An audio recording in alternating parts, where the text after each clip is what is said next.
3.5 शक्तिपीठापैकी एक प्रमुख पीठ असलेल्या कोल्हापुरातील अंबाबाई मंदिराच्या कळसाला सोन्याची झळाळी मिळालेली आहे। कारण अंबाबाई मंदिराचा कळस आता सोनेरी झालेला आहे। खरं तर काल रात्रीपासून हा सोन्याचा कळस बसवण्याचं काम आहे ते सुरू होतं आणि काही क्षणापूर्वीच हे काम आहे ते पूर्ण झालेलं आहे आणि त्यामुळे आपण बघू शकतो की या सगळ्या अंबाबाई मंदिराचा जो कळस आहे आता सोन्यानं उजळून निघालेला आहे असं म्हणावं लागेल। खरं तर गोव्याचे माजी मुख्यमंत्री प्रतापसिंह राणे यांनी हा कळस आहे तो दान केलेला आहे, ज्यासाठी तब्बल 2.5 कोटी रुपयापर्यंतचा खर्च आहे तो आलेला आहे। 1.5 किलो सोनं यासाठी वापरण्यात आलेलं आहे आणि गेल्या महिन्याभरापासून बेंगलोरमध्ये हे सगळं काम आहे ते सुरू होतं। एकूण 13 फुटाचा असलेला हा सोन्याचा कळस काल कोल्हापूरमध्ये आणण्यात आला आणि त्यानंतर काल मध्यरात्रीपासून हा कळस बसवण्याचं काम आहे ते सुरू होतं आणि आता पहाटेच्या सुमारास हे काम आहे ते पूर्ण झालेलं आहे आणि त्यानंतर आपण बघू शकतो की कशा पद्धतीनं हा सोन्याचा कळस अंबाबाई मंदिरावर उठून दिसतोय असं देखील म्हणावं लागेल। कारण गेल्या काही दिवसापासून कोल्हापुरातीलच नव्हे तर देशभरातील भाविकांना या सोन्याच्या कळसाबाबत मोठी उत्सुकता होती आणि आता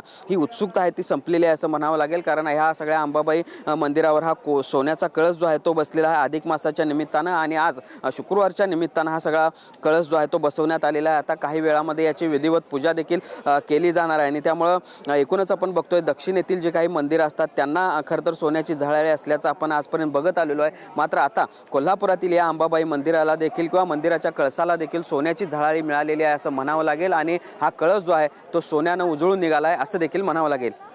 भूषण पाटील, TV9 मराठी, कोल्हापूर। 3.5 शक्तिपीठापैकी एक प्रमुख पीठ असलेल्या कोल्हापुरातील अंबाबाई मंदिराला अखेर सोन्याची झळाळी मिळालेली आहे। अंबाबाई मंदिरावर सोन्याचा कळस आहे तो बसवण्यात आलेला आहे। खरं तर गेल्या महिन्याभरापासून या संदर्भातले सगळं काम आहे ते सुरू होतं आणि आता ही सगळा कळस बसवल्यानंतर या देवस्थान समितीचे सचिव शिवराज नायकवडे आपल्यासोबत आहेत। काय नेमकी या कळसाची वैशिष्ट्ये आहेत आणि कशा पद्धतीने हे सगळं काम गेले काही दिवस सुरू होते हे आपण जाणून घेणार आहोत। खरं तर साहेब, उत्सुकता कोल्हापूरकरांना किंवा एकूणच अंबाबाईच्या भक्तांना या सगळ्या कळसासंदर्भात होती। कशा पद्धतीने ही कल्पना सुचली आणि कशा पद्धतीने काम गेले महिनाभर सुरू होतं? करवीर निवासिनी महालक्ष्मी अंबाबाई मंदिरातील संवर्धनाचं जे काम सुरू आहे त्यामध्ये पुरातत्व खात्यामार्फत सर्व ते उपाययोजना सुरू होत्या। परंतु ज्यावेळी शिखराचं पूर्ण काम बघता ते पूर्ण दगडाचं असल्याचं निष्पन्न झाल्यावर वरचा जो डोम किंवा डेरा होता तो चुना आणि विटामध्ये असल्याचं आढळून आलं आणि त्याच्यामुळंच त्यावर पक्ष्यांच्या विष्ठेतून झाडं उगवण्याचं प्रमाण दरवर्षी असल्यामुळं हे प्रकार परत होऊ नयेत म्हणून त्याच्यावर चर्चा करण्यात आली आणि पुरातत्व खात्याकडून त्याला मेटलनं पूर्ण कव्हर करण्याचा उपाय सुचवण्यात आला। त्यानुसार आम्ही तो सर्वात चांगला ह्याच्यात म्हणून तांब्याच्या मेटलनं सगळे 5 शिखरं करण्याचा निर्णय घेतला आणि त्या मध्यंतरीच्या काळात भक्तांच्या माध्यमातून भक्तांनी इच्छा व्यक्त केल्यानुसार आपण संपूर्ण तो सोन्यानं मढवलेला कळस आज रात्री हा पूर्ण चढवलेला आहे। जवळजवळ रात्री 11 वाजता सुरू झालेलं काम हे सकाळी 7ला आता संपलेलं आहे आणि सुवर्ण झळाळी आपल्याला निदर्शनास येत आहे। साधारण किती फुटाचा हा सगळा कळस आहे, काय त्याची नेमकी बारकावे? साधारण खालचा डोम हा 7.5 फुटाचा आहे आणि जवळजवळ वरचा कळस 6 फुटाचा, साधारण 13.5 फुटाचा संपूर्ण कळस आहे। 200 किलो वजनाचा डोम आणि त्याच्यावर 1.5 किलोपेक्षा जास्त सोनं अशा पद्धतीनं तो तयार केलेला आहे। तर एका बाजूला कळसाबाबत उत्सुकता असली तरी तितकंच ते काम जिकिरीचं होतं। रात्रभर हे सगळं काम सुरू होतं। कशा पद्धतीनं काम आणि किती कर्मचारी काय?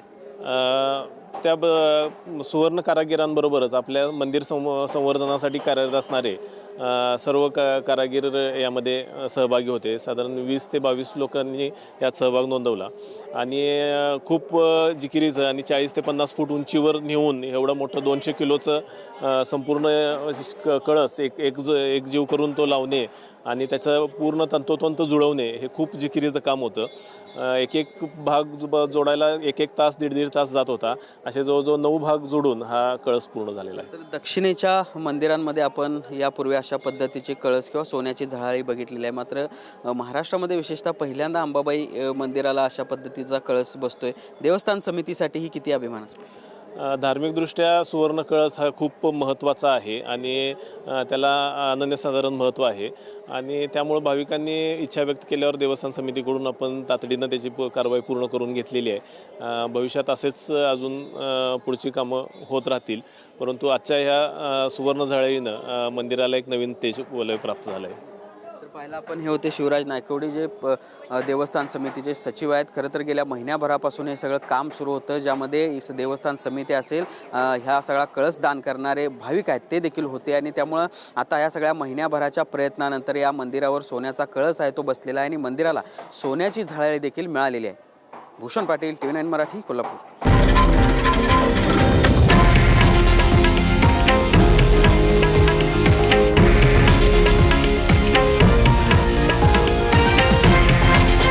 हे आहे देशातील नंबर 1 न्यूज नेटवर्क आणि आपण पाहत आहात TV9 मराठी, एकमेव.